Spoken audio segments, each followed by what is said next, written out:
that being said, how's everyone doing? Come on, you guys can't sound like how I feel right now. I need your energy. How you guys doing right now? Right? How's you guys' week? Bless. How's Feast of Purim? Bless. Blessed. Okay, all praise to the Most High. Right? Now, I kind of was all over the place today. Well, not all over the place today, but in my head, where do we want to go today? Throughout the week. So I said, what we'll do, rather than actually doing a lesson today, we're going to kind of do a recap, do a review, right? Make sure that key points are not lost. Did anybody read the story of Esther throughout the week? None. Yeah? All right, so I'm going to need some help because I didn't get a chance to read it all, right? I read the highlight part. You know the highlight part? So for this reason, the day was put into a memorial. I read that part because I just wanted to get to the memorial part of things, right? No, I'm joking. All jokes aside. But for those that haven't had time to read those stories, or for those that don't necessarily know what the story of Esther is really about, we're kind of going to go and cover some, not all the story, but some of the things that are not so clear going through the story. Right? All right. So here. I don't know if we're going to have all the screen today, guys. I'm not going to ask Brother Payan to work with me on the fly. So let's get this. Let's get Esther, chapter 12. I'm going to go 1 to 6, and this is in the Apocryphal. And as I said, we're just going to touch on key points. I'm going to ask you guys just work with me today.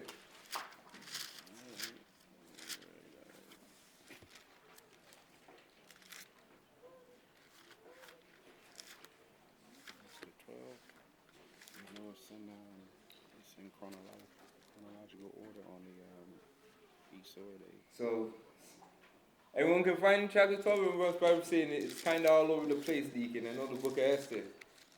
Brother Caleb, you have it in yours? Yes. Everybody else? All right. Esther, I'm just waiting for officer.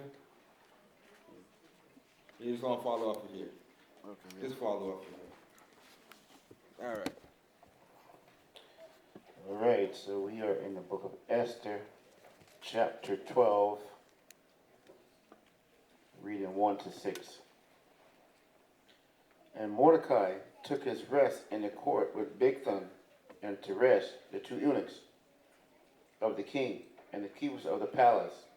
And he heard their devices and searched out their purpose, and learned that they were about to lay hands upon Xerxes the king. And so he certified the king of them.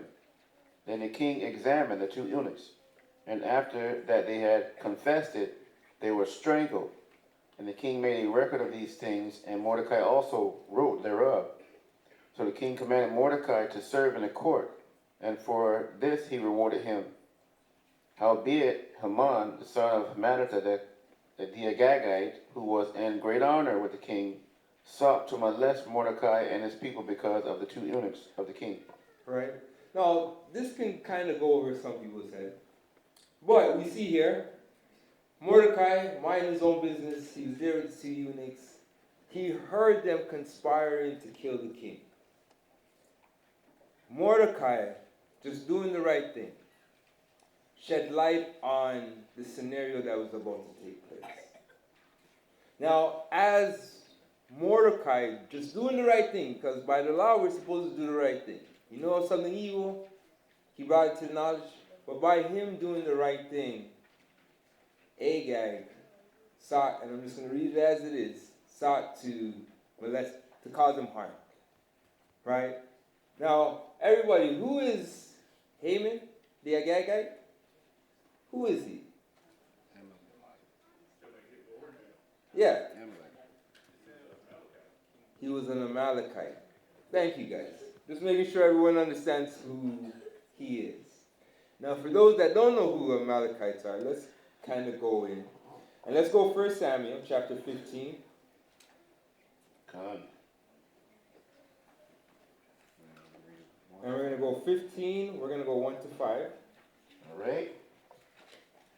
We are in the book of 1 Samuel, chapter 15, verse number 1. Yeah. Samuel also said unto Saul, the Most High sent me to anoint thee to be king over his people, over Israel. Now therefore hearken thou unto the voice of the words of the Most High. Thus said the Most High of hosts, I remember that which Amalek did to Israel, how he laid wait for him in the way when he came up from Egypt. Now go and smite Amalek, and utterly destroy all that they have, and spare them not. Right? So the Most High said to Saul, I remember Amalek and what he did when he smote my people coming out of Egypt. So let's get a little bit more understanding of what the Most High remembered, what he asked us to put in remembrance. Let's go Deuteronomy chapter 25. Let's get 17 to 19. All right. We are now in Deuteronomy chapter 25. You'll be reading 17 to 19. Remember what Amalek did unto thee by the way, when ye were come forth out of Egypt, how he met thee by the way, and smote the hindmost of thee, even all that were feeble behind thee, when thou wast faint and weary, and he feared not the Most High. Therefore it shall be, when the Most High thy power had given thee rest from all thine enemies round about, and the land which the Most High thy God giveth thee, for an inheritance to possess it, that thou shalt blot out the remembrance of Amalek from under heaven. Thou shalt not forget it. All right, so what did Amalek do? And I'm reading again. It says, when ye were come forth out of Egypt, how he met thee by the way and smote the hindermost of thee, even all that were feeble behind thee, when thou wast faint and wearied, and he feared not. So one of the tactics used by Amalek is he would attack the feeble. He would attack the elderly. He would not come direct against us, but come from an approach where nobody could see him. Right? Like a coward. I would say very cunning. Right? And Amalek, let me free up a little. Amalek took that saying, keep your friends close, but your enemies closer. He took that literally. And I say this why? Because Amalek has always been there. When Martin Luther King was marching, Million Man March, all those civil rights, Amalek was there, marching with him. When some of the young youths coming out of the ghettos start making music, Amalek was right there to say, hey, I can help you. We can market that. When some of us need a financial advice, Amalek was there. Come on right in. I'll tell you what to do with your money. I'll even lend you some. Right? But a lot of times, even when I go back to the music thing, a lot of times Amalek was helping us. But then the contracts get revealed. And you realize that Amalek set up himself to thrive off of your masters for generations. Right? You go into sports world. Amalek's there. He owns the teams. So Amalek's always been around. Amalek, when they needed chips to bring us over, Amalek had the banks and the financial resources. In fact, he monopolized the slave trade. So he has done a great job in operating in stealth. And it's really in these last days where the Most High is giving us this task. And it's always been our task. To shed light on Amalek. Right? But let me digress and let's continue. So the Most High, so I said this would be some of the tactics used. And I want to read this, and this comes from BibleTools.org. Indexed, or say BibleTools.org. It's something kind of I found a couple years back. But I want you to read this, officer. Sure.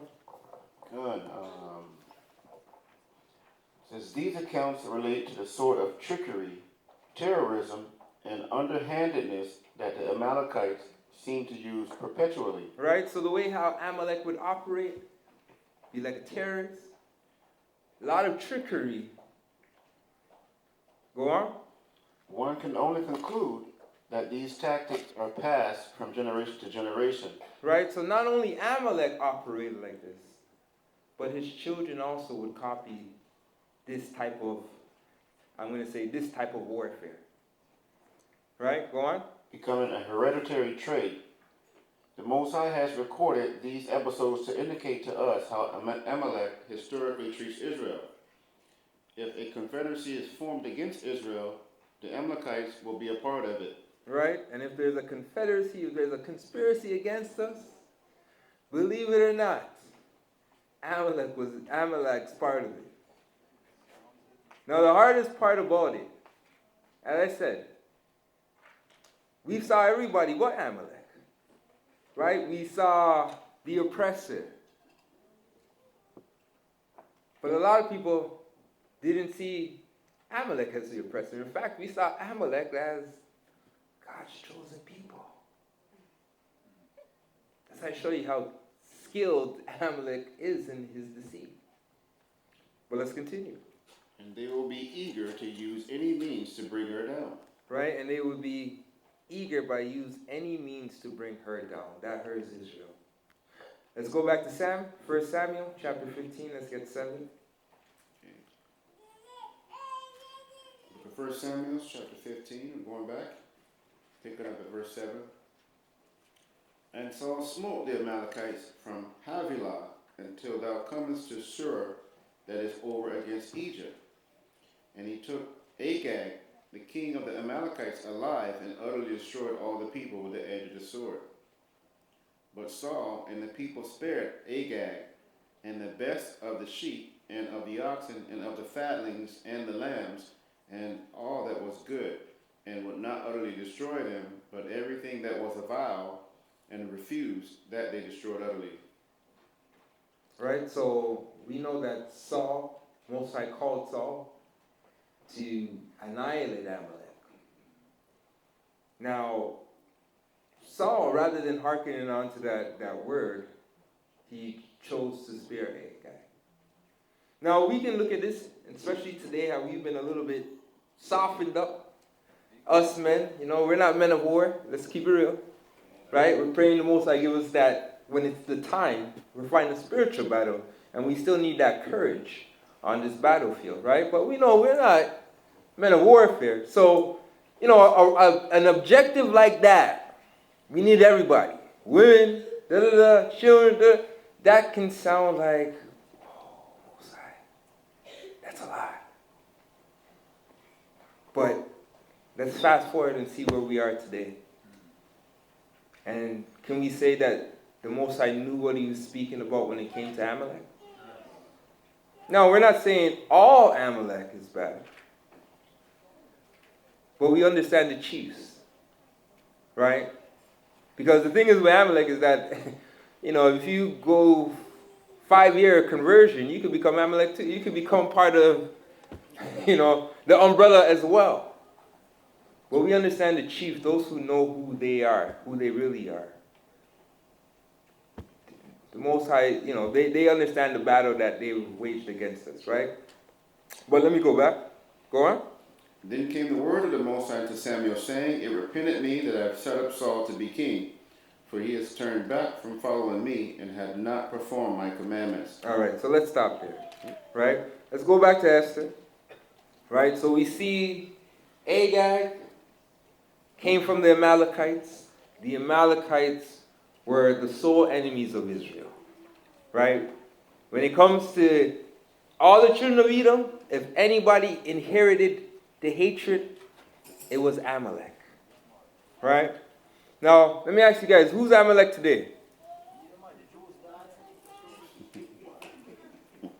But hold on, what's another name they go by right now? But hold on, no. We don't have to get into their subcaste names. Right? Historically, even before that, who were they? Well, thank you. The Romans. Historically, they were the Romans. Right? And I'm highlighting that. Why? Because at the same time, what kingdom are we in right now? It's Amalek's kingdom. Right? I'm going to show you why this matters at the end. Let's go back to Esther, though, chapter 3. Let's get 1 to 15.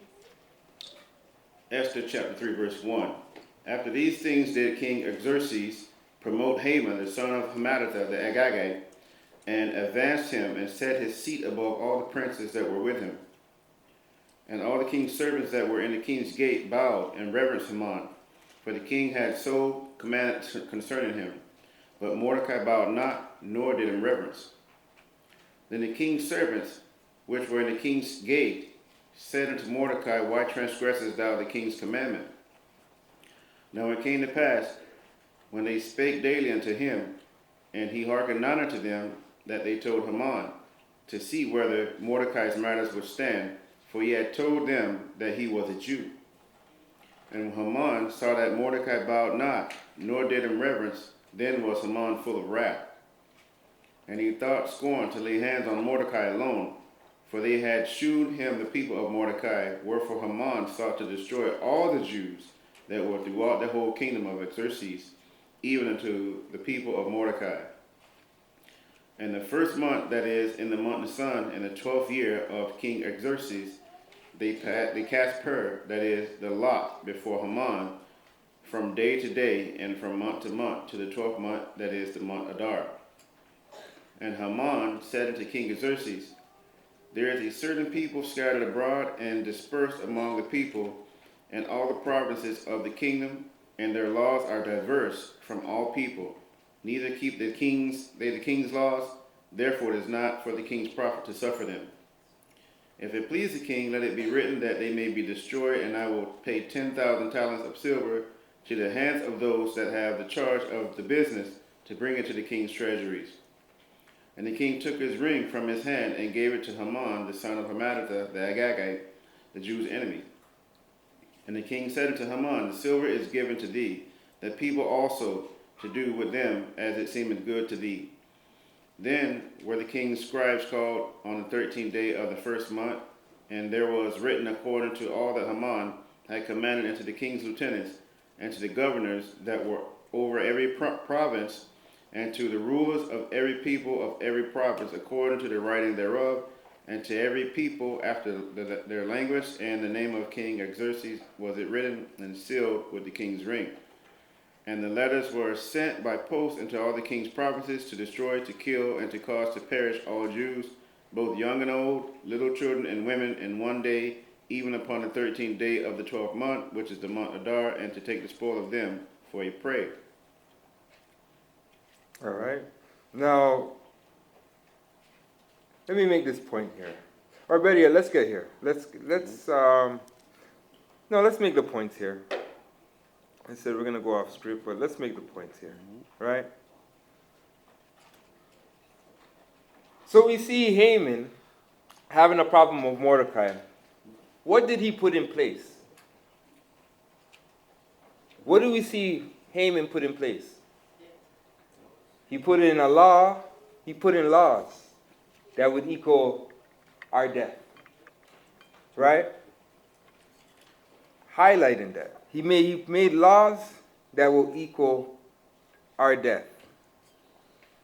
Let's get Wisdom of Solomon, chapter 2, verse 10.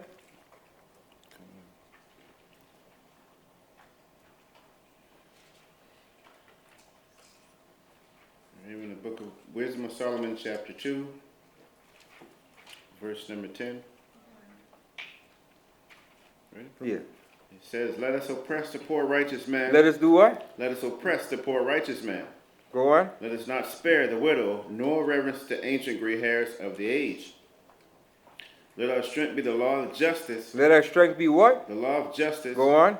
For that which is feeble is found to be nothing worth. Therefore let us lie in wait for the righteous, because he is not for our turn.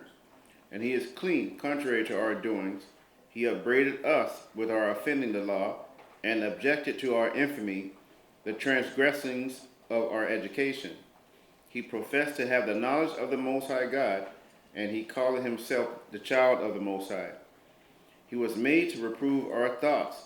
He is grievous unto us, even to behold. For his life is not like other men's, his ways are of another fashion. Right, so let me ask you guys this. Because a lot of times we read this. Who is this referring to? Who is this speaking about? No. The children of Israel, if they think like this, then we got a problem. This is how the unrighteous think. They said, let us destroy the righteous. Right? Read that one more time, brother. God. Let us oppress the poor righteous man. Let us spare not the widow, nor reverence the ancient gray hairs of the age. Right? But whose mindset is this? Okay. I was going to say the wicked. But, thank you. You guys got to the point. Right? This is the mindset of Amalek. Right? Now, don't get me all the righteous, but we have to understand Amalek's ruling right now. So, this is the mindset. Let us destroy them. But if we notice that, what is he saying let us use? Let us use the law. So we saw in Haman, what did Haman do? Haman said here what? Mordecai is not bound to me. Guess what? I'm going to put into law the total destruction of the children of Israel. Thank you, my brother. What do you think? You think they don't see us no more bowing to them? You remember, there was a time where no matter who you spoke to amongst us, they're the people of God. That's what we had in our minds. Those are God's chosen people. Now we're waking up and we're saying, no, no, no, no, no, no, no. We're God's chosen people. And Haman's saying, hold on. They're not bowing anymore. So guess what? Because they're not bowing anymore, you know what? We got to cast lots. Let's pick a day. Because we can no longer control Jacob no more, guys. So therefore, all that's left, we got to destroy them before their king comes and saves them. This is where we're at. Let's continue. So another tactic Amalek would use would be his laws, policies, to get all nations to attack the holy people. Right? Now, I want to go into this, and you're not going to have this, but this is rabbinical literature. This is from the Jewish Encyclopedia. And I want to get this. All right. And it reads, and so does Edom, Esau, from whom Amalek descended. A kinsman of the Israelites, Amalek nevertheless displayed the most intense hatred toward them.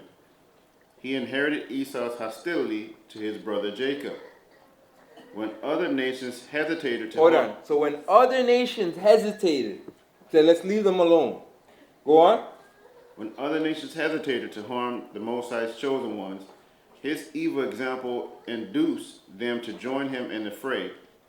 Right? So Amalek was the one that said no. Right? And in a lot of cases, what Amalek would do, for those that weren't with the agenda, well, he would put laws and policies in place to get them in line. Right? You don't want to be in line with the Western world? Right? Sanctions. Right? All these different things to get them in line. And then when all that fails, guess what they do? Well, they fund the coon and kill who they need to kill and put in power who they need to power. That's been his game. To the point where he is pretty much in control. He has all the nations now in this conspiracy to bring this last agenda to destroy the chosen people and all those that will follow the chosen people. And follow Christ, not even the chosen people, follow Christ. He's now against. Let's go on. So we got that. Now, let's play the first video, and some of you guys saw this video. The one with the council.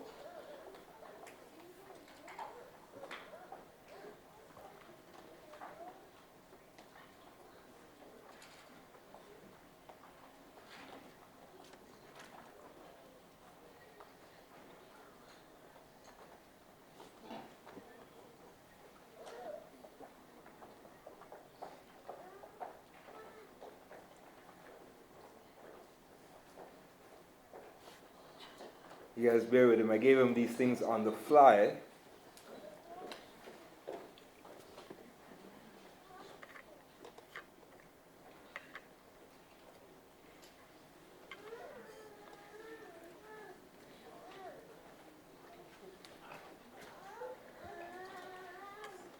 Huh. Hold on. Brother Paulian, where's Brother Paulian? Okay, we need Brother Paulian. Sorry, Peter. You should have. Yeah, I should have set you up. Alright, I'll speak about the video while we get Brother Paulian to kind of share the video. Now, everyone saw the video with the Amalek Council speaking about, I'm speaking in codes for camera's sake, right? I don't want to get flagged on YouTube.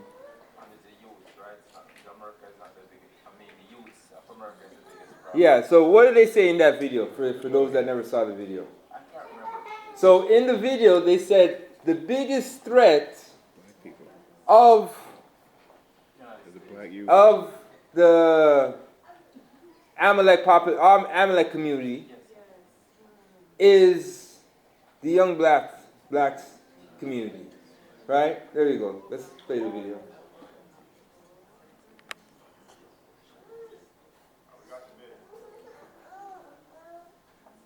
Need some volume? Yeah.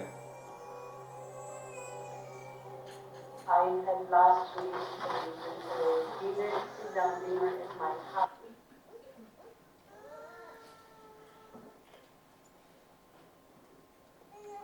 Deacon? Yeah?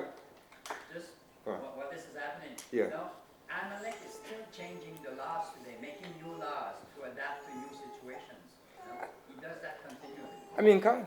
Yeah. Khan. I mean, that's his part of his strength, right? All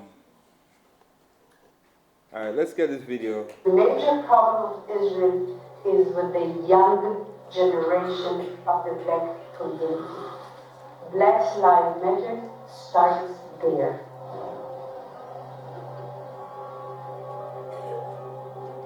I had last week dinner, sit down dinner at my house with 40 people, which are considered the leadership of the black community. And it's very important people. They can be part of our doing an activity. Dr. Clarence, So let's stop there for a second. the draft speech for Let's stop there. Now, this was in 2008. 2018, should I say. Right? But let's fast forward and we can see that a lot has been happening fast since this message came out. Now, we know in 2008, children of Israel were starting to wake up throughout, or the young blacks community was starting to wake up and make their presence known. Right? So they're saying, you would think with all the threats, everything that they got going on right now, Hamas, all what's going around their border, that would be the biggest threat. They're like, no. The biggest threat is these young black men. Now you notice the approach they took? She's like, well, I had several of the leaders by my house. the other night. What do you think they were talking about? Right? They were talking about, what are we going to do to change this narrative? And believe it or not, that has always been the case. Where moments in time in history, we were starting to wake up, or individuals were starting to shed light on Amalek, and they brought in something to change the narrative of the times. One of the ones that I can think about, I remember in Jamaica, I don't know if it was during the Sam, before the Sam Sharp Revolt, a lot of that was happening, where they started to incorporate and understand that according to Exodus, the same slavery the children of Israel were going through was the same slavery they were going through in their colonies, right? And a lot of them started to put two and two together. This started to get the attention of the government at that time. And what do? They start sending in reformists to change the narrative. And even when that control, you know who they send in next? Well, they send in Selassie next. Right? And that completely started to just shift the movement to something else. In America, you had the same thing, where people were waking up, shedding light on Amalek. And we're going to touch on a few of those, right? But as I said, they're seeing us wake up, and they're saying, this is the biggest threat. Now, if you notice, they're talking to other people about this. I'm pretty sure of it. Right? I'm pretty sure of this is discussions going on in their councils that we're not invited to. And what I saw from this is I saw once again Amalek getting all the nations them, because think about it, all the nations have to support Amalek's concerns. So if Amalek's concern is you guys in the community, well, all the rest of the people that are in line with Amalek will start focusing on those in the young black community. So once again, Amalek is stirring the rest of the nations against us. When the rest of the nations, like if you look at it, the Persians were like, we're good. We got no problems. It was Haman that said, you know what, you got a people amongst you, their ways are contrary to us. It's them again saying, nah, you got a people, young blacks, and their ways are contrary. It's actually threatening to our ways. Well, why is it threatening to them? Well, we both can't be the children of Jacob. That's why it's threatening. Because while we come back to our truth and bring forth that light, it has to shed light on the darkness. Right? And that's what they're afraid of. They have fooled this whole world. They have pulled a cloak over this whole world. And believe it or not, majority of the people we deal with every day are victims of this lie. We all were. Right? Many of us used to go to church and say, oh, let me send a blessing to Israel. Right? So they're shaking, they're scared. And let's continue. Thank you. Right? So we're going back. So next question, and I hope I don't lose this. Let me see where this was. What was Haman doing in the Persian Empire? What was his task there? He was trying to do what? He was trying to take the kingdom. Where can we find that? I believe, if I'm not mistaken, let's go, I think it's Esther 12. Let me see if I can find that quick. I believe it's Esther 12.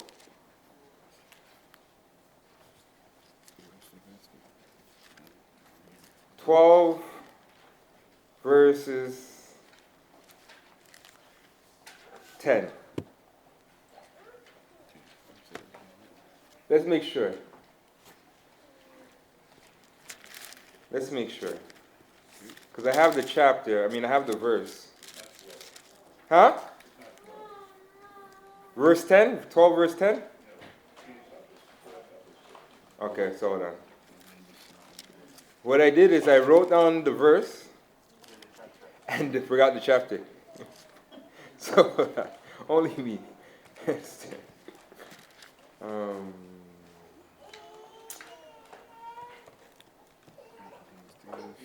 yeah. Yes. So you showed that video in regards to this woman here saying that the biggest threat are the young blacks in America, correct? Yes. So with that statement being made, can we identify how they are attacking the youth not only in America but here in Canada to keep us asleep from what is really going on?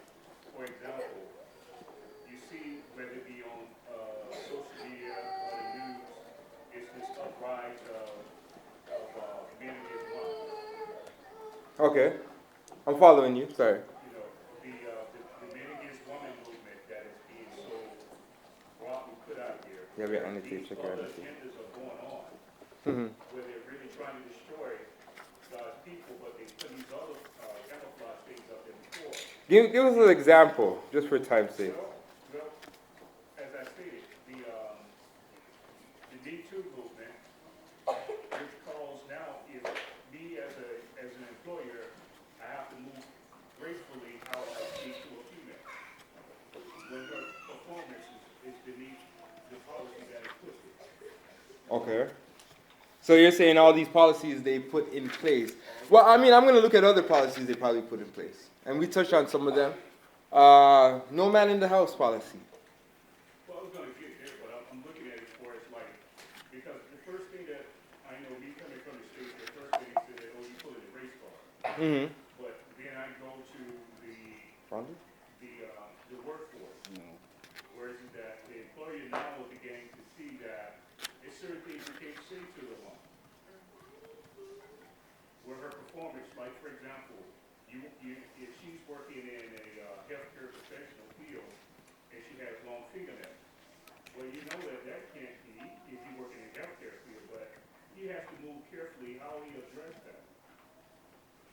So you'll see this on the news about, here's an employer speaking about an employee's nails, but they're high vet by their where you can't speak to a woman in regard to her nails. What is that about? I mean. It's a silly policy, I know, but I'm just saying these are the camouflage things that are put before. Yeah, I mean, trying not to go into no sister stuff right now. I mean, let's just put it like this. We're living in a time and age where men can come to work in those same nails. And that's okay. And that's policy they put into place. So, yeah, I mean, dress code, I mean, we can apply that. We got men coming to work in some certain things that they probably don't need to be coming to work in. And, they're putting all these things into policy to kind of blur the line. Cancel culture. Say again? Cancel culture. The cancel culture. That, I would say, the cancel culture, right? So the cancel culture is pretty much you can't speak truth anymore, right? Yeah, stuff like that they have put into policy or made it norm, right? Where now, as I said, anything that you say that speaks against the agenda is considered radical or considered you're a threat or you're a bigot or whatever. And that's something they've used to hinder people speaking the truth, right? I think, using the other word, the anti-word, all of these words are words to stop people from speaking or shedding light on particular subjects, right? Just spin off on what you're saying about the Israelites. Just reading my ear. It's kind of reducing the role of the alpha male. So the alpha male has to be super cautious. They can't speak out. Your typical man, your submarine, Navy SEALs, construction, mechanic kind of hard man, real man, alpha male. Cancel culture is obliterating your voice. I mean, yeah, it's making it hard for us to be men, right? Anything else though? I'm still trying to find this. Bear with me, guys. What is it you're trying to find? Where the king of Persia talks about they have translated the kingdom. He got us deprived of friends and was trying to translate the kingdom to the Macedonians.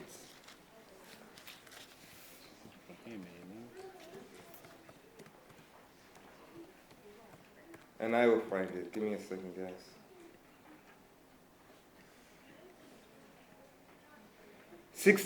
Verse 14. So we're going to go verse 16. There's not in here 16. There's no 16. And I think that's probably, some of them will probably have it in the annotated. Brother Caleb, let me know if you find it. There's no 16 right here. Oh, sorry, right here, there's a 16. Esther 16. And Verse? let me get the verse. Verse 10. Okay, Esther chapter 16 and verse number 10. For Haman, son of Hammedatha, a Macedonian, that's right, Yep. really an alien to the Persian blood and quite devoid of our kindliness, having become our guest, enjoyed so fully the goodwill that we have for every nation that he was called. Read it in the KJV because you guys are following along too, can? Yeah, read it so it makes it easier for them to follow along. Yeah, you can read it after. For Ammon, a Macedonian, the son of Hammedatha, being indeed a stranger from the Persian blood, and far distant from our goodness, and as a stranger received of us, had so far forth obtained the favor that we shew toward every nation, as that he was called our father, and was continually honored of all the next person unto the king. But he, not bearing his great dignity, went about to deprive us of our kingdom and life, having by manifold and cunning deceits sought of us. Doing it by what? Manifold and cunning deceits. Right? Cunning deceits. Showing you this is how Amalek worked. Everything that he has come to conquer and rule, really he has used these same tactics. Right? Go on. Sought of us the destruction as well as of Mordecai, who saved our life and continually procured our good, as also of blameless Esther, partaker of our kingdom with their whole nation. For by these means he thought, finding us destitute of friends, to have translated the kingdom of the Persians to the Macedonians. Right? So he was there on a mission to have the kingdom of the Persians transferred over to the kingdom of the Macedonians. Right? We know later on this would come to play with Alexander the Great. But it was Haman who was there to, as a spy to bring this forth before its time. Right? So what did Mordecai help to reveal? The plan. The plan, right? We can see this in two scenarios. The time when they were going to kill the king, and at the end, when the king's pretty much all of this is coming to his understanding, he realized that without Mordecai, it was Mordecai who shed light on this guy who was working behind the scene. And think about this. The king had him as a friend. The king had him as the second appointed to show you the cunningness of Amalek. It's no different he did to us, you know. Yeah, well, we're in this together, king. Right? Israelites, we're in this together, you know. I was oppressed, you're oppressed. That's how Amalek operates. You want to say something?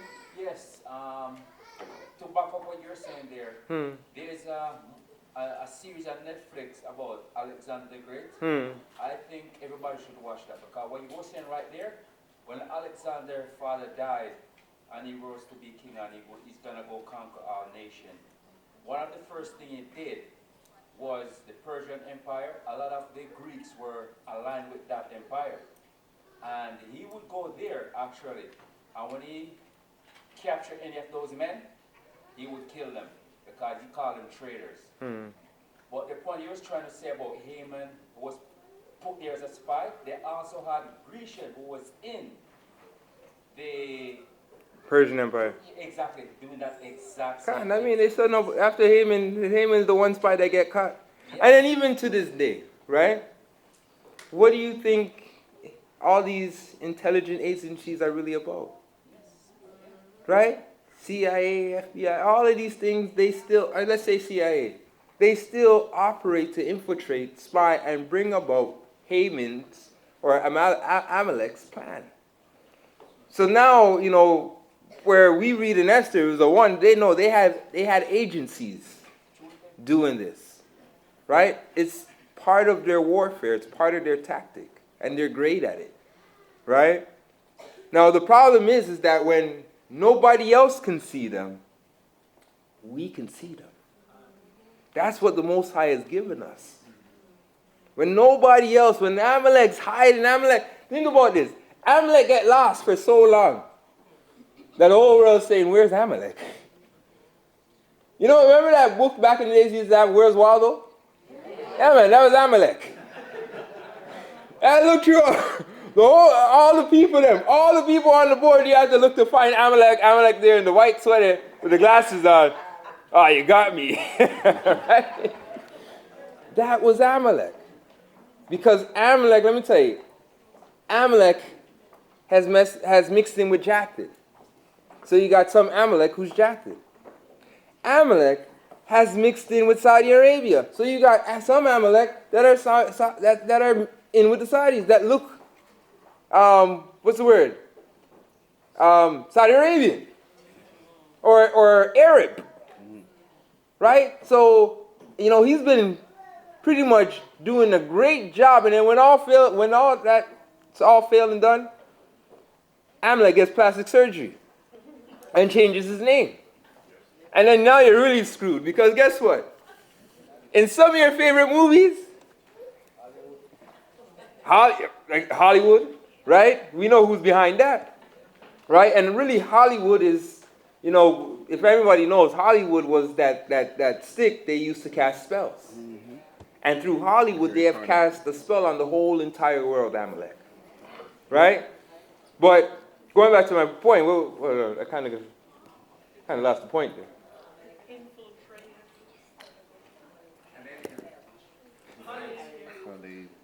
Yes.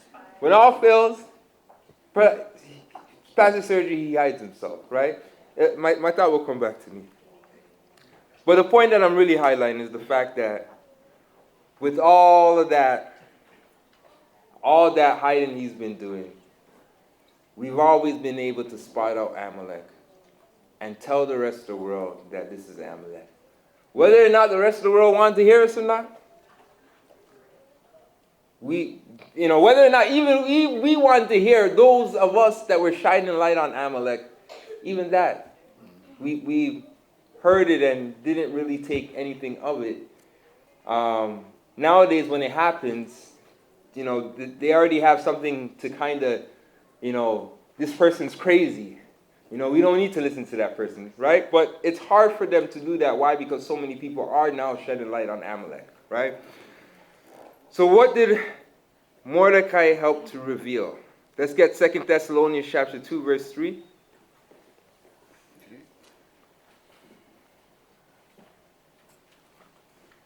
All right, one book, 2 Thessalonians chapter 2, we pick it up at verse 3. But the Most High is faithful. No, 2 Thessalonians. 2 Thessalonians. Yeah. 2? Yeah. 3. Let no man deceive you by any means, for that day shall not come except there come a falling away first. Right, so let no man deceive you. That day, speaking about the day of the Lord, shall not come without there first being a falling away. Everybody know when that falling away happened? 70 AD, and we were fallen ever since. Go on. And that man of sin be revealed, the son of perdition. And that man of sin be revealed, that son of perdition. Who is that man of sin? Amalek. Now, let me show you what Amalek did. Because Amalek knew eventually Most High is going to kind of have to reveal him. But for the longest time, Amalek said, okay, you know what? I'm going to create a doctrine to get ahead of this. That way, instead of looking for us, they'll be looking for that one man. So that one man who sits on the throne and claims to be as the Most High and whatnot, that's the Antichrist. And for the longest time, what were the churches doing? What were we doing? We're looking through who this Antichrist can be.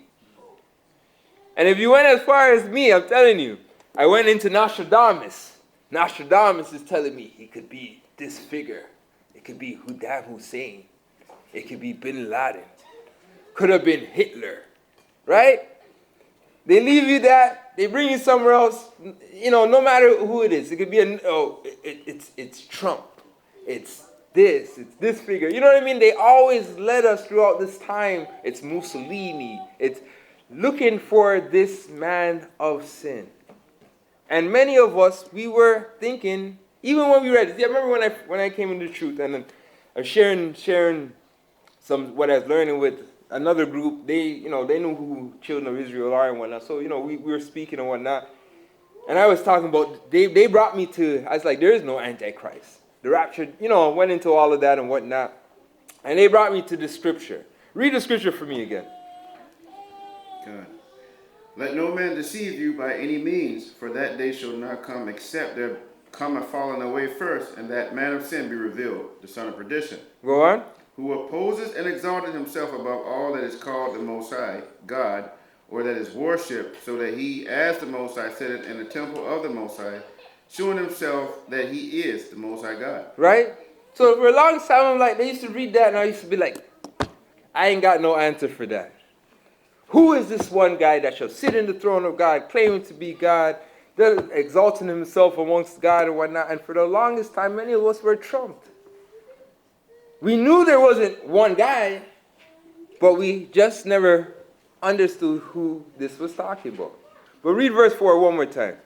Who opposes and exalted himself above all that is called God. Right? So this man, or the children of this man, would oppose everything when it came to the Most High. So these would be those who would write the policy that men and there is no gender. It would be these who would write the policies that would lead to the mark of the beast. So rather than looking for one man, we had to look at the people who Satan was using to bring forth his will in the earth. And what should have been the greatest indicator was Revelations 2 and 9. Those who say they're Jews but are not, but are the synagogue of Satan. They are the children of perdition.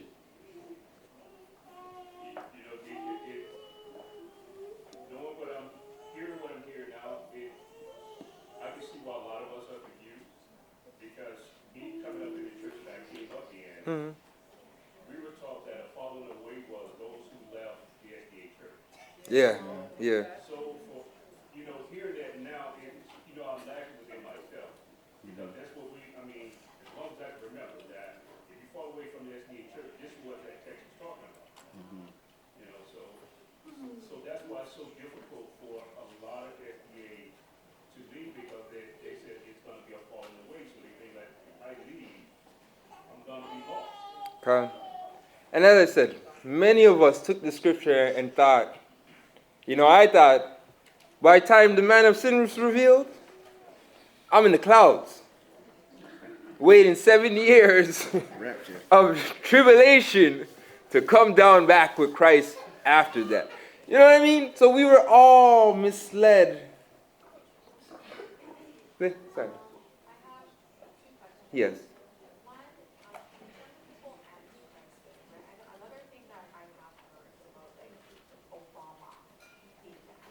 Thank you. That's another one. That was another one that we've heard. Right? 100% saying that he's the ancient pharaoh that was reincarnated and cloned, and he's bringing about this one. I've heard that probably last month. I heard that. Right? But what I'm trying to show you that all of those things were distraction to keep our eyes off of the true sons of perdition. Those that are doing everything contrary. While they're saying they're the people of God, they're doing everything contrary to the people of God. Right? Let's continue. Let's get, let me read this. So Mordecai shed light on the sons of perdition. A particular son, but nonetheless he shed light on the son of perdition. And was able to stop the destruction of our people. But it was prophesied that Amalek would rule one day. And this is where we are today. Let's get Numbers chapter 24, verse 20. All right, we're going into the book of Numbers. Chapter 24, verse number 20.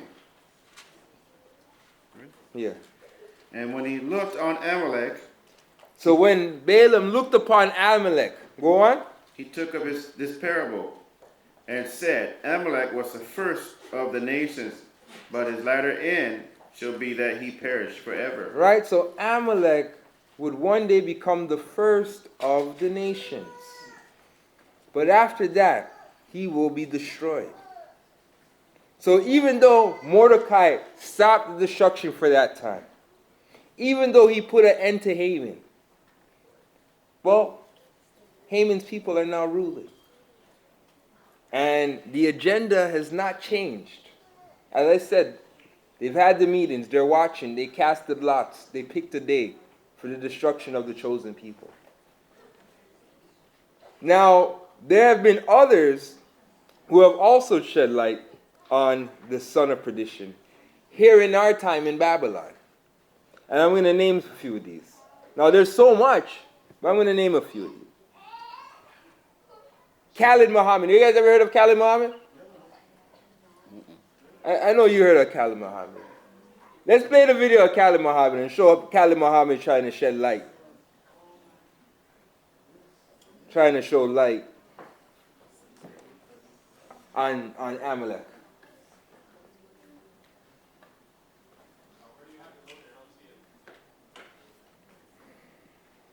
It should be under the men's reading.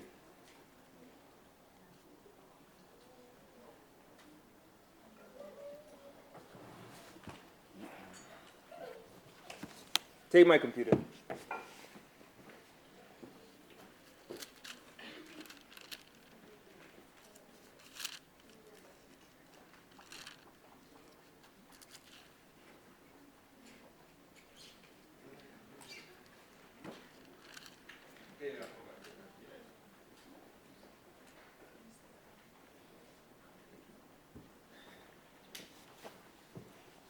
Now, Malcolm X also shined light on Amalek. You guys know how Malcolm X shined light on Amalek? Valley of Dry Bones. Right? Now, I kind of want to play a few of these guys.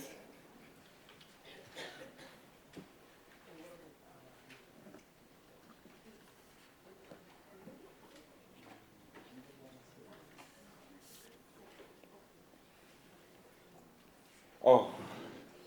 Brian, I'm killing you today, again. I'm not helping you today. Yeah. There you go, bro.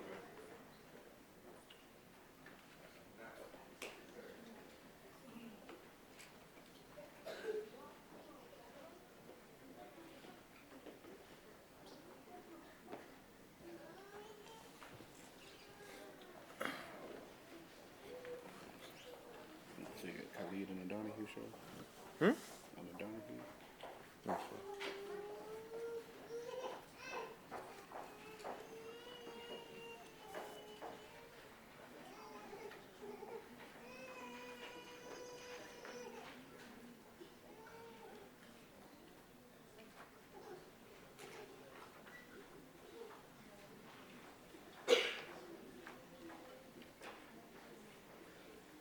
If anything, all you can do is just play it for the time being. Don't even worry about setting it up, if anything. Just play it. No, I have it queued in time, very time specific.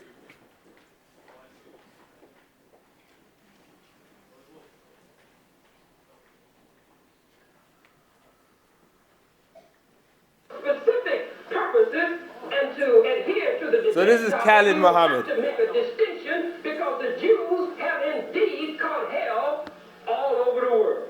That people that are called Jews today. Let me put that on the board. If it's not insulting to anyone, and even if it is, I have to say, so-called Jews. And then I'm going to go after this thing. So-called Jews. You see, the Jew is indeed an ancient people. That's right. The Jew is indeed an original people. But the question is, are you the real Jew? The question is, those of you of white pigmentation and white pigmentation, are you that original Jew from Abraham and from Moses? That's the question. That's the question that we hope to answer today. Right, let's stop there. Hide behind the term. So we have Khalid Muhammad, and this is, I believe, I'm going to say 80s, if I'm not mistaken, right? I mean, the film, I know, but Donahue, yeah. yeah, right? But these were discussions that were going on back then to say, no, they're not the people. Let's play the next video. Everybody should be familiar with this one as well. Huh? Just play it. Just time sake. We believe in the resurrection of the dead. We believe that the 20 million black people in America in the last day will be taught the truth. The trumpet of truth will sound in your ear. That is being sounded today. The trumpet of truth. And this truth strikes your ear, it strikes your heart. It'll open your eyes. It'll open your ears. It'll make you stand up. It'll do the same thing for you that truth did for the dry bones. Right, so Malcolm X talked about the truth in the last days.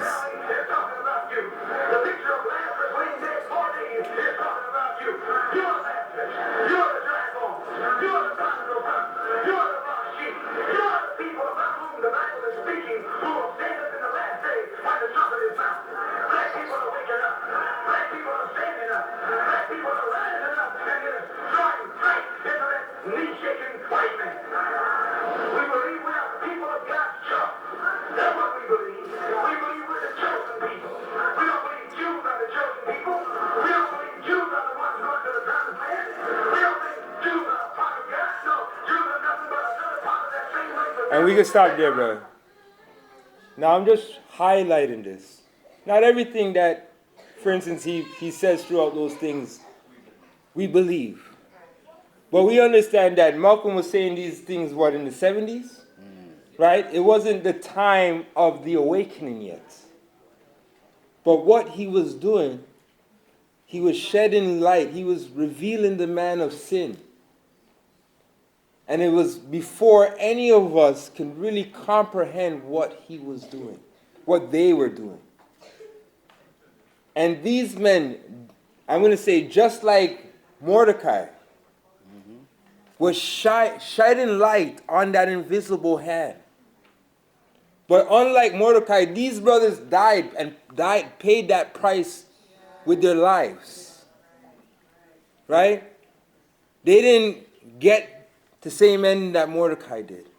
But they died in order to share this truth with their people and let their people to understand Amalek, who's against them.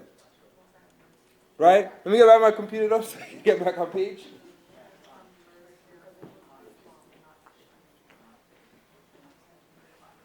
Now, any of you guys watched Coming Out of Babylon last week? Now, there was a book, and I forgot the guy's name. You guys know I'm bad with names. But the guy from the show, Samson and Son. Oh, yeah.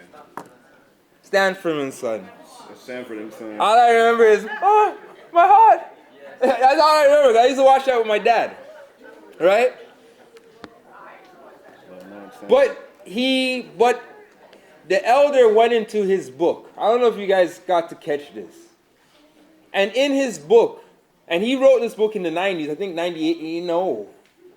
It was in the 90s he wrote this book. Right?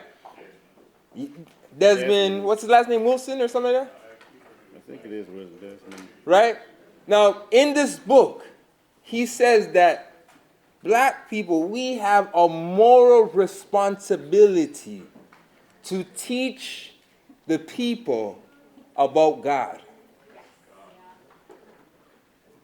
You see what I'm saying? That we have a moral responsibility to shed light in this world of darkness. That's something we have to understand. The Most High didn't give us this truth to hide it. He gave us this truth to free the captive. Say that again, bro?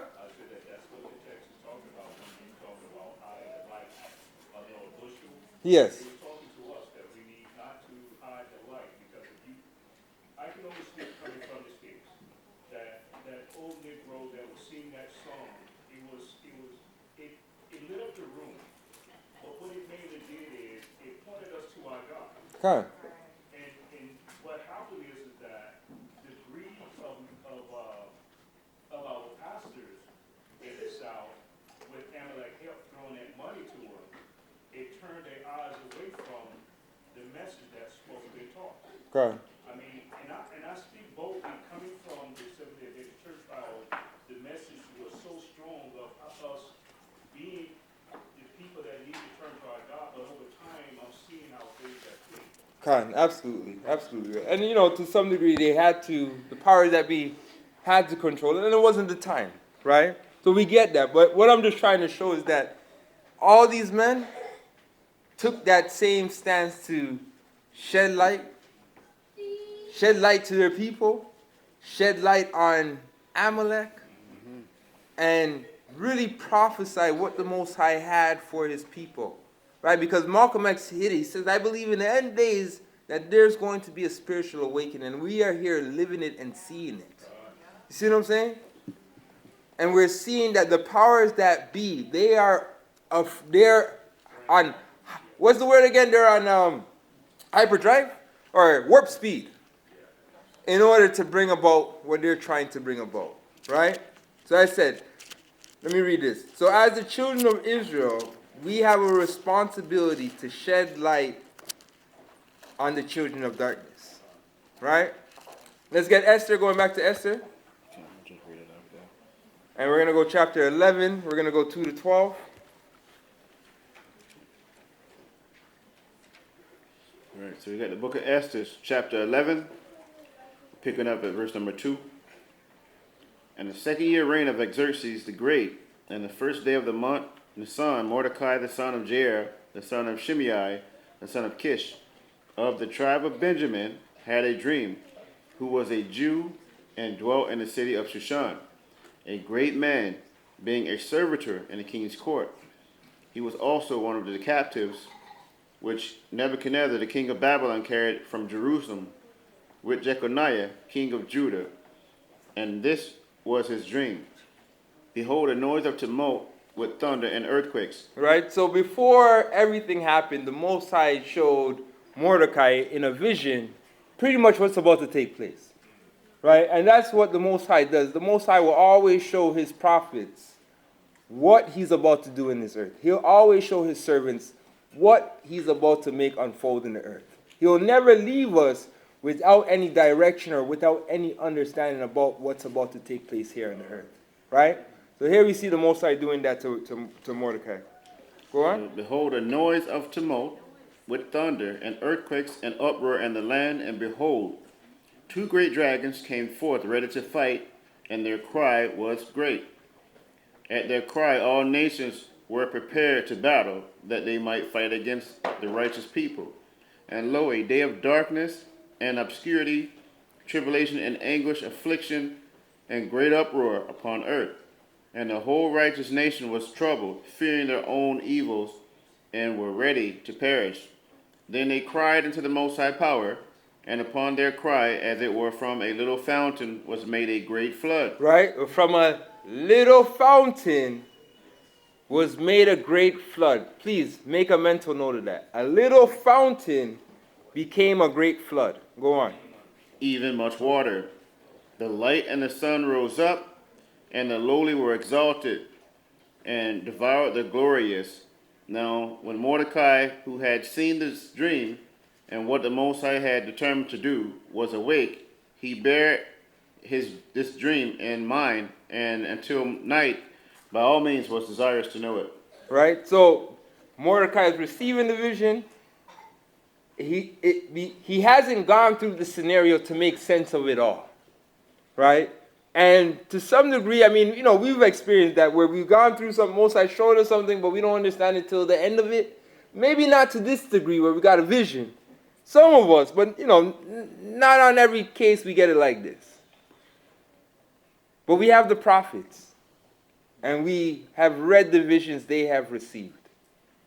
And some of it we understand, right? Because the Bible says we prophesy in part, but eventually all will be fulfilled.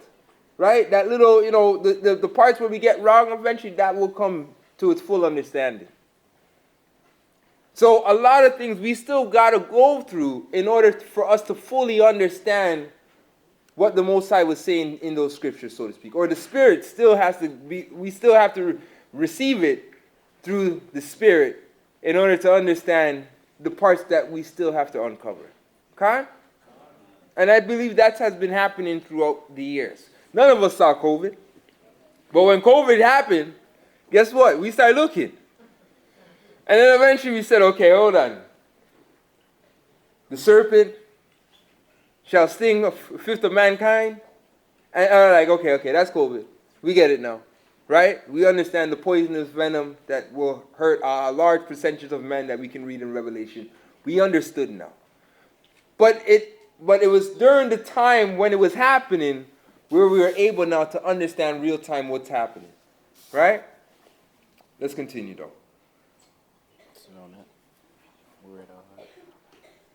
So Mordecai got his dream. Now let's go into the interpretation of the dream. And we're going to go, see I didn't write the chapter, but it's chapter 10. Yeah. Chapter 10, verse 4. Let's get the interpretation of the dream. Then Mordecai said... Hold on, you read all of this part too? No, we read just stuff. We just finished this. Okay, yeah. It's okay. Sorry. Right? Yeah. Then Mordecai said, the Most High had done these things. For I remember a dream which I saw concerning these matters, and nothing thereof had failed. And nothing thereof had failed. Nothing that the Most High showed him, nothing that was prophesied, believe it or not, nothing is going to fail. It is all going to happen according to the word of the Most High. Go on. A little fountain became a river, and there was light and the sun and much water. This river is Esther, whom the king married and made queen. Right? So he saw in this vision that little fountain that became a river, and there was light and the sun and much water. That river is Esther. Right?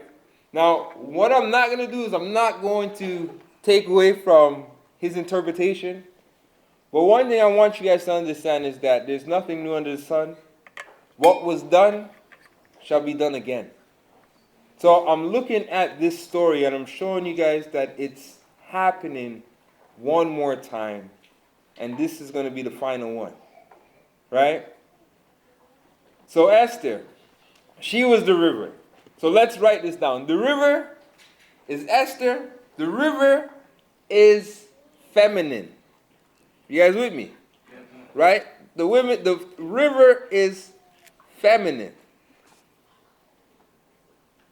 Let's go to let's go John chapter 4 verse 14 and then we'll go Hosea 6 and 2. All right. So we're going to the book of John chapter 4, reading verse 14. And it reads, but whoever drinketh of the water that I shall give him shall never thirst. Read that again. But whosoever shall drinketh of the water that I shall give him shall never thirst. Go on. But the water that I shall give him shall be in him a well of water springing up into everlasting life. Right? So Christ, Yeshua, said that he would give us water. What would this water represent? The Holy Spirit. So I'm looking at Esther, right? Because we know in Mordecai's dream, the water was It was feminine. I'm looking at this water, understanding that this water also too is feminine. But this water that started off, let's think about how this started. It started with Christ. And then Christ would give that water and it would become a small pond. And that in these last days, all who would receive Christ would also get some of this water as well. And this water would become a flood. And this is what's happening right now. Think about where this understanding started. It started off so small. And in the last few years, the water has just gone out. And everybody is receiving this understanding. So is this considered the latter rain? I mean, I'm not going to go that far. We're getting the rain. I don't know if it's the latter rain. You know what I mean? Maybe we get that at the end when Christ comes. But we definitely got that water of life brought back into us. Let's go Hosea 6:4. All right. Book of Hosea, chapter 6, and verse number 4. 4, right? Yeah. 1, 2, 6 and 2. Hosea 6 and 2. 6 and 2. After 2 days will he revive us, and the third day he will raise us up, and we shall live in his sight. Right? So we know we would fall away, but eventually it was prophesied that after 2 days the Most High would begin to revive us, and in the third day he would wake us up and put us in his sight. Read that one more time. After 2 days will he revive us, and the third day he will raise us up, and we shall live in his sight. And we shall live in his sight. So 2 days, how long is that? A day for the Lord is 1,000 years, and 1,000 years a day. Right? So 2,000 years. The Most High, after that time period, he would begin to allow that water to wake us up. Let's go to Ezekiel chapter 37.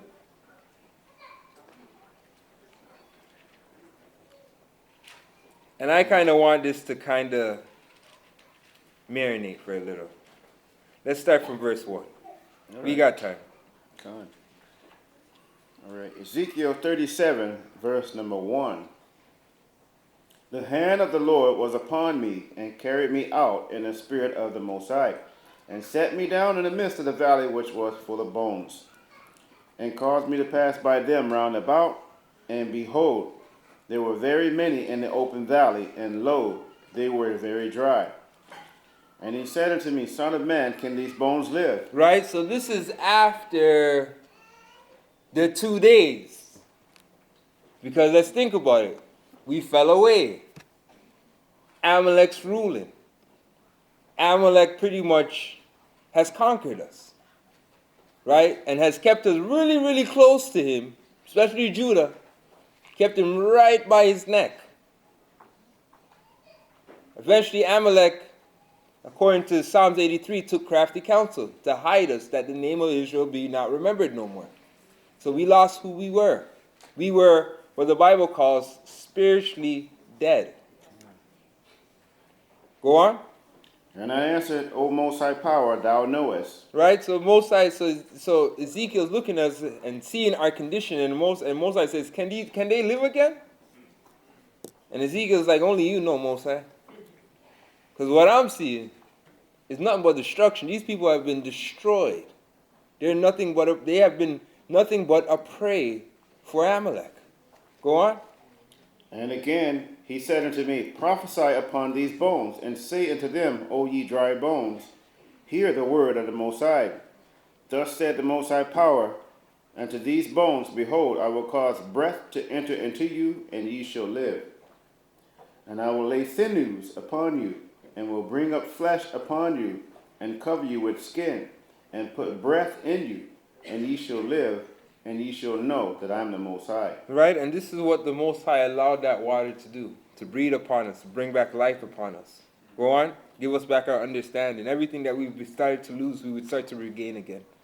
First starting with who we are. Go on. So I prophesied as I was commanded, and as I prophesied, there was a noise, and behold, a shaking, And the bones came together, bone to his bone.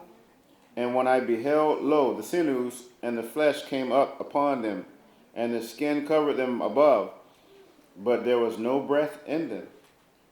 Then said he unto me, Prophesy unto the wind, prophesy, Son of man, and say to the wind, Thus said the Most High Power, Come from the four winds, O breath, and breathe upon these slain, that they may live. Right? So here we get in the breath of life now, which is the Holy Spirit. Go on. So I prophesied as he commanded me, and the breath came into them, and they lived and stood upon their feet, an exceeding great army. A what? An exceeding great army. An exceeding great army. So Amalek almost destroyed us.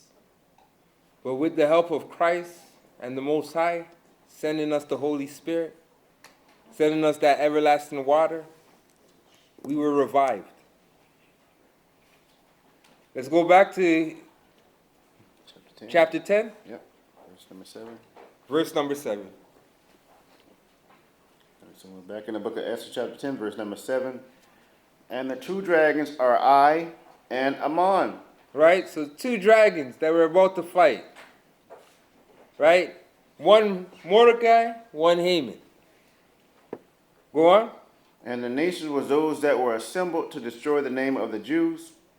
And my nation is this Israel, which cried to the Most High. Right? And the nations that are assembled to destroy God's chosen people. Go on. And were saved, for the Most High had saved his people. And the Most High had delivered us from all those evils. And the Most High had wrought signs and great wonders which have not been done among the Gentiles. Go on. Therefore hath he made two lots. Therefore has he made two lots. Go on. One for the people of the Most High. One for the people of the Most High. And another for all the Gentiles. Go on. And these two lots came at the hour and time and day of judgment before the Most High among all nations. So the Most High remembered his people and justified his inheritance. Read verse 11 again. And these two lots came at the hour and time and day of judgment before the Most High among all nations. Right? So these two lots came before the Most High during the time of and the hour of judgment. And I'm saying to you guys, let me read what I have here. So now we are at the end, and these two lots once again are come up before the Most High at the hour of judgment. The people of Haman, the children of darkness, are still carrying out their plan. Lots have been cast, and a day has been picked. Right? So, let me kind of backtrack from my thoughts. So we see in Mordecai's story, Mordecai understood that what was happening was these two lots were coming before the Most High at a time of judgment. The question I have to ask you, the time that we are in now, are these two lots once again coming before the Most High in the hour of judgment? I would say yeah. Now we know judgment starts where? House of Israel. Starts with us. But eventually, all the nations will be judged. And what the Most High will do, read for me again, verse 12. So the Most High remembered his people and justified his inheritance. Right? So even though the Most High is going to judge his inheritance, he will justify us. We know that a remnant will make it through this. But we also understand the son of perdition is about to be judged. And this is Haman's final stand. The Most High is going to do what Saul didn't accomplish through Christ. So the question I have for you, or better yet, let me read this again before I get to the question. As I said, once again, we are here at this appointed time. Children of righteousness, children of darkness, going before the Most High, as well as the nations who the children of darkness have misled to come against us. So the question that I have for you guys is when we look at the story of Purim, when we look at Purim as a whole, what is it for you? And I say this why. Let me tell you why I framed this question. For some of us, it's a time with family. For some of us, it's a time to give gifts. Right? We got rid of Christmas. It's a time for us to give gifts to one another. For us to receive gifts. For some of us, it's a time to have a big party. But I'm going to say for Mordecai and for Esther, what was it? You want to answer, Avery? Yeah, the Most High delivered them out of the hands of Haman. So it was salvation. It was deliverance.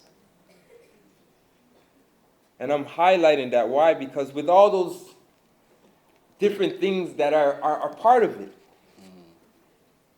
we can lose sight of what this is really about. It's about the salvation of God's people. And we cannot lose sight of that. And I think about Tobit. Tobit kept the feast days. But while he kept the feast days, you know what he was doing too? He was looking about his people as well.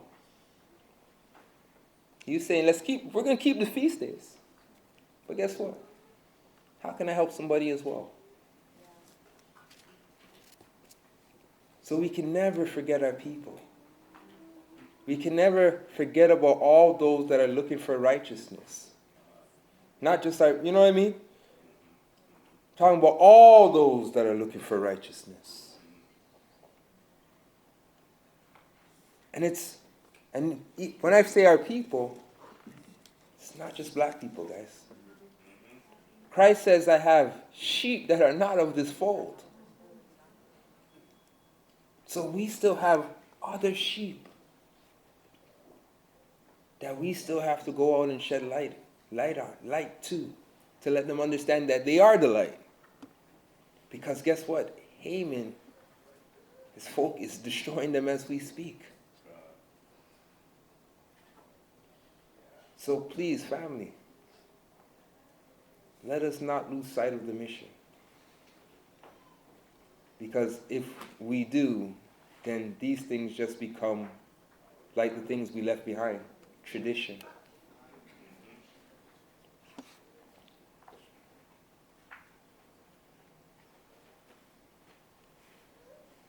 Now I don't even know where to go from there. But it was something that hit me on my heart. And I tell you why.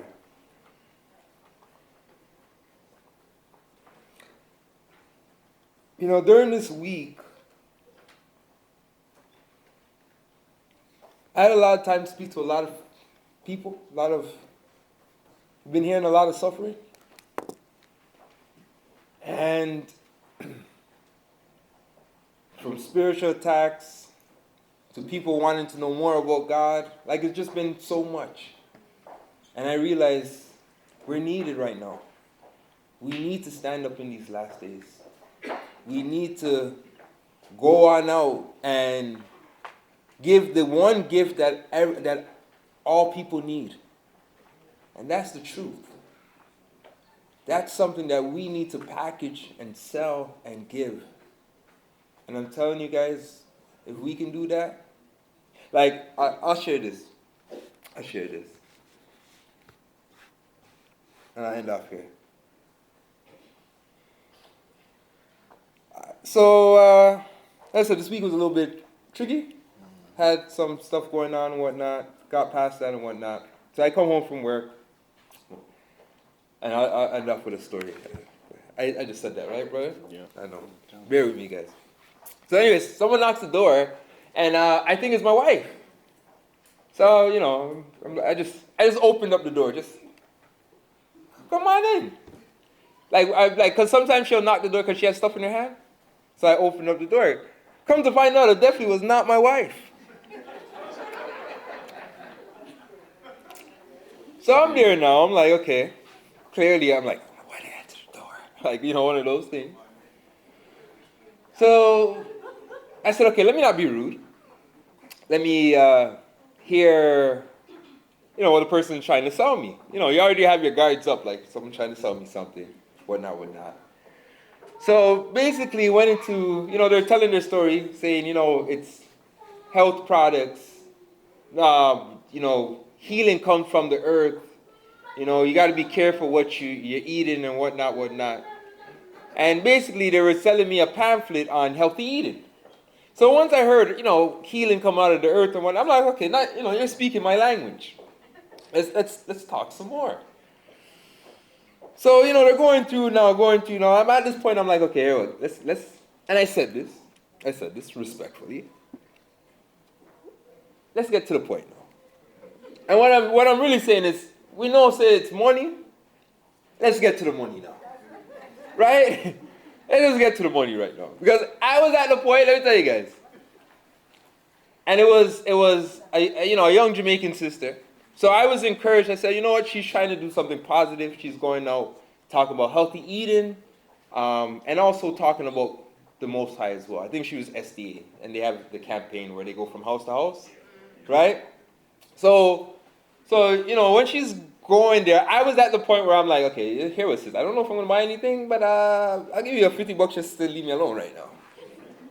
Because, support, I want to encourage you doing something positive, right? But I'm just, right now, I don't have the time. But I said, okay, let me just hear. So I said, let's get to the point, whatnot. So she's like, no, you don't have to commit. Yeah, let me not do the thing, but you don't have to commit. And, it's no big thing. We're just asking to just, if you can help the disenfranchised. And that was a trigger word, right? Disenfranchised. So once I heard that, I was like, plus it's Purim. I'm like, I'm all about helping my people. Like that, when she said, the disenfranchised, I'm like, she's talking about black people. Okay, let's. So I'm like, I'm all about helping my people. If anything you don't know, I want you to know that. I'm all for that cause. I think we need to be more for that cause as a whole. Right? So this is where the funny part, this is where it starts getting funny now. So she goes, when you say our people, what do you mean? You mean black people as a whole? Or are you a Jamaican? I said, oh, she's testing my yard antipathy. So I'm like, here was this. I'm born here. But I grew up, I cook food. Like I'm breaking it down all how much of Jamaica that I've inherited through my parents. I'm trying to sell myself. But she's looking at us like, are you one of us? Right? Funny. I dealt with this with my brothers in Africa. Are you one of us? And I was like, the only difference between me and you is I went on the ship, you stayed behind. But to deal with it from the Jamaican side of things, this was a new experience. Showing you, they have divided us all throughout the four corners of the earth, right? So now, this is where, I'm like, how dare she challenge this? So I'm like, my brother lives here, my family's from St. Thomas. I said, my family's from St. Thomas, right? She goes, well, my people, me from Mandeville. I was like, hold on, it's still Jamaica. Like, you come from Mandeville, and my family comes from St. Thomas. It's like it's not Jamaica still. Right. So I'm even more trying to prove how much, even though I'm born here, right? But I consider myself, I'm like Paul, born in the Babylonian capital, but I'm a Benjamite. But anyways, so I go in the fridge now. What do you think I go grab in the fridge, guys? I never had the ackee and sawfish. I grabbed the breadfruit. Like, come on, no, the breadfruit. You see, how it is. How it is. So if you know Jamaicans, not all Jamaicans, they're very smart. So she go, oh, my breadfruit, that? What does that mean, guys? Is that my breadfruit? That's exactly what it means. So I said, oh, you want the breadfruit? She's like, yeah, man, come up and have no breadfruit, you know. I said, all right. So wrap up the breadfruit now. Give her the breadfruit. So let's look at this now. She sold me a book at this point, 2 books. She get a breadfruit. Right? I said, okay, by the way, do you know you're the children of Israel? So we start digging up the house trying to find a plan because she caught me in my comfort zone. She caught me in the time when I was not expecting this. Unprepared. But when it started to go into the people, it's like I got a breath of, I was like a kid, giddy. I was excited. Let's do this.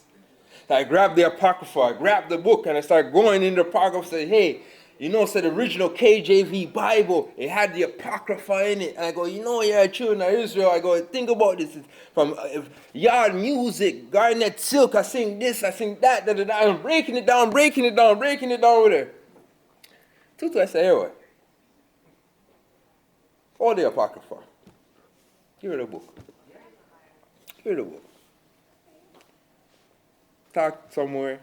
Tell her read Deuteronomy 28. Exchange numbers. She goes, I invite you out to church. I said, hey, what? I'll come if you come. I'll come to yours if you come to mine. First. Right? No, I'll be first. She said I could keep the Sabbath.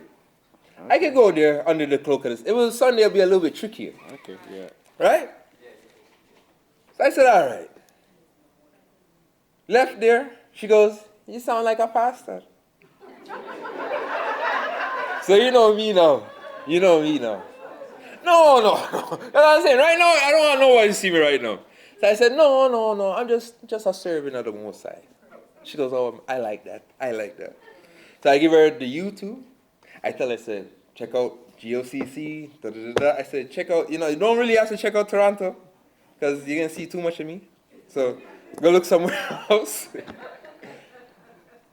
But I left off with that. I'm telling you guys, that was, for me, that was my Purim. You see what I'm saying? That was my Purim. And as I said, Purim, spend time with family. All of these things are acceptable. All of a part of it. But the one prime thing that we always have to remember is that we have to operate, especially in these last days, in the same spirit for the sisters that Esther had, right? Where she was willing to put her life on the line for the salvation of her people. And the same spirit as for the men as Mordecai had, to take a stand, to reveal, to shed light on the things of darkness in these last days. And I just want us to really take that and apply ourselves in these last days, as I said, to shed light on that hidden hand of Amalek. So, with that being said, family, we're going to end off there. Really a short lesson, nothing really scripted. We were all over the place, but I just hope that message resonates with you guys. And we just say our praise to the Most High. Praise to the Most High.